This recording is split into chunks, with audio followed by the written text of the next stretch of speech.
ইউটিউবে ফেমাস হয়ে পায়েলদি সুন্দর করলো একটি বাড়ি। ইউটিউবে ফেমাস হয়ে পায়েলদি সুন্দর করলো একটি বাড়ি, আর সেই বাড়িতে বিয়ে বাড়ি, সেই বাড়িতে সুন্দর পরলো একটি দামি শাড়ি। কি গো শুনছো? বলছি বঙ্গবস্ত্রের মতো ওই শাড়িটা আমাকে দাও না গো। লে, আমি শুনতে পাই এই এতদিন যায় না বঙ্গবস্ত্রের মতো শাড়ি নেবে। ওই শাড়িটা কত দাম জানো?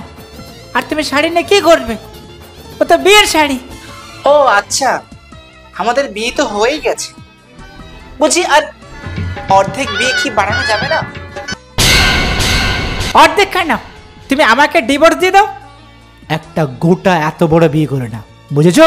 না থাক থাক, আমার আর শাড়ির দরকার, তুমি থাকলেই হবে। তাছাড়া প্রত্যেকটা মেয়ের কাছে তার শাড়ির থেকে মূল্যবান জিনিস হচ্ছে তার স্বামী, জানো তো? দেখো, শাড়ি চলে গেল না শাড়ি পাবো, কিন্তু ওই স্বামী চলে গেলে স্বামী তো আর পাবো না, তাই না? একদম ঠিক কথা। চলো আবার শুরু করছি আমরা I love you show. Hi বন্ধুরা, কেমন আছো, কী করছো? আর সব থেকে বড় কথা হচ্ছে বন্ধু, তোমার ওই যে মায়াবী মনটা রয়েছে ওটা কেমন আছে? আজকের যে আমাদের ইউটিউব কমেন্ট বক্সে যিনি মেসেজ করেছে, মানে রিকোয়েস্ট পাঠিয়েছে, তিনার নাম হচ্ছে দীনেশ রয়। দীনেশ রয় সে রিঙ্কু ঘোষকে কিছু বলতে বলেছে, তার প্রিয় মানুষ। তো রিঙ্কু ঘোষ, তুমি যদি আমাদের এই আই লাভ ইউ শোটা দেখতে থাকো, এই মেসেজটি, এই কথাগুলো শুধু তোমার জন্য।